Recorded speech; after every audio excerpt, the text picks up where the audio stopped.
এক কিউট মেয়ের কাছে আমরা শুনবো তার জীবন কাহিনী। আসসালামু আলাইকুম। ওয়ালাইকুম আসসালাম। হ্যাঁ ভালো আপুকে আছেন? আল্লাহ তাআলা খুব ভালো রাখছে। তুমি কেমন আছো আপু? আলহামদুলিল্লাহ ভালো। আচ্ছা, তোমার নামটা কি জানতে পারি? আমার নাম ঋতুমণি। ঋতুমণি, অনেক সুন্দর নাম, কিউট নাম। তোমার দেশের বাড়ি কোথায়? আমার দেশের বাড়ি গাইবান্ধা। রংপুর গাইবান্ধা। ও যাই হোক, রংপুর অনেকবার যাওয়া হয়েছে। যাই হোক, তোমার ফ্যামিলি থেকে কে আছেন? আমার ফ্যামিলিতে আমার আব্বু আম্মু আছে, কিন্তু আমার আম্মু অনেক অসুস্থ। আমার আব্বু রিক্সা চালাইতো, কিন্তু এখন পারে না। ও, বয়স হয়ে গেছে। হ্যাঁ, অনেক বয়স। তোমাদের ফ্যামিলিতে কয়জন আছো? তোমার ভাই বোন কয়জন? ফ্যামিলিতে আমার ছোট একটা ভাই আছে আর আমি। ও, দুই ভাই বোন, তাহলে তো সুখী পরিবার। তোমার বাবা অসুস্থ না? এখন তোমার বয়স কতটুকু? আমার বয়স এই যে 20। 20-এ পারা পড়ছে। এখন পড়াশোনা কতটুকু করেছো তুমি? পড়াশোনা তো করতে পারি নাই, বুঝতেই তো পারতেছেন যে আব্বু আম্মু অসুস্থ। ও, পড়াশোনা তেমন করতে পারো না। 8 পাস না এসএসসি পাস? এত পড়তে পারি নাই তো। 8 পাস।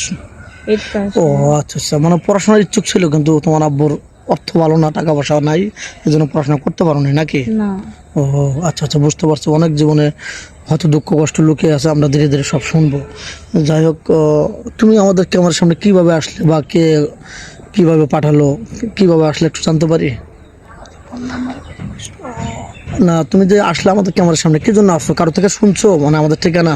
হ্যাঁ, শুনছিলাম তো, কিন্তু শুনে আর আসছো? কি, আমার বান্ধবীর কিছুদিন আগে বিয়ে হয়েছে, বুঝছেন? ও আচ্ছা আচ্ছা, ওর অনেক সুখ হয়েছে। এই জন্য আসছো না? কিন্তু আমারও কিন্তু বিয়ে হইতেছে না। আমার আব্বু অনেক অসুস্থ, আম্মু অসুস্থ, কিন্তু টাকা পয়সা নাই কে। আমার বিয়ে দিতে বলছে, মানে টাকা লাগবে অনেক। আচ্ছা, তোমাদের ওদিকে যৌতুক কিরম লাগে? 4-5 লাখ? হ্যাঁ, এরকমই। ওটা তো অনেক অনেক সমস্যা। 4-5 লক্ষ টাকা তোমরা কোথায় পাবে নাকি? আচ্ছা, তো তোমাকে যদি বিনিময়ে কেউ চাকরি দিতে চায়, তুমি কি বিনিময়ে চাকরি করবা? না। যদি তোমাকে বলে, কুপ্রস্তাব দেয়, খারাপ প্রস্তাব দেয় যে তোমাকে আমি চাকরি দেবো, বিয়ে করবো না, হেল্প করবো, তুমি কি রাজি হবে? আচ্ছা, তুমি কি যৌথ ফ্যামিলি পছন্দ করো না সিঙ্গেল ফ্যামিলি পছন্দ করো? মানে শ্বশুর শাশুড়ি চাও নাকি শুধু স্বামী চাও? শ্বশুর শাশুড়ি থাকুক, সমস্যা নাই। ও, তুমি চাচ্ছ তো বাপ মাকে রেখে আসবো, আমার শ্বশুর শাশুড়ির সাথে আমি ভালো আচরণ করবো, বাপ মায়ের মতো তাকে খেয়াল রাখবো নাকি? হ্যাঁ। তোমার কি ফোন আছে? না। ও আচ্ছা আচ্ছা, তোমার ফোন নেই না? আদৌ ফোন কিনে নেই? আজ পর্যন্ত ফোন কিনে নেই?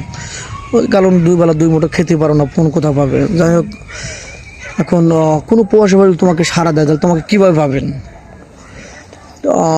কীভাবে তোমাকে পাবে? হ্যাঁ বলো, যে আপনাদের নাম্বার দেওয়া থাকবে স্ক্রিনে। আপনাদের নাম্বার দেওয়া থাকবে স্ক্রিনে। আমাদের নাম্বার দেওয়া থাকবে। মেয়েটার কোনো ফোন নেই। মেয়েটা খুব প্রথম আসছে, খুবই নার্ভাস।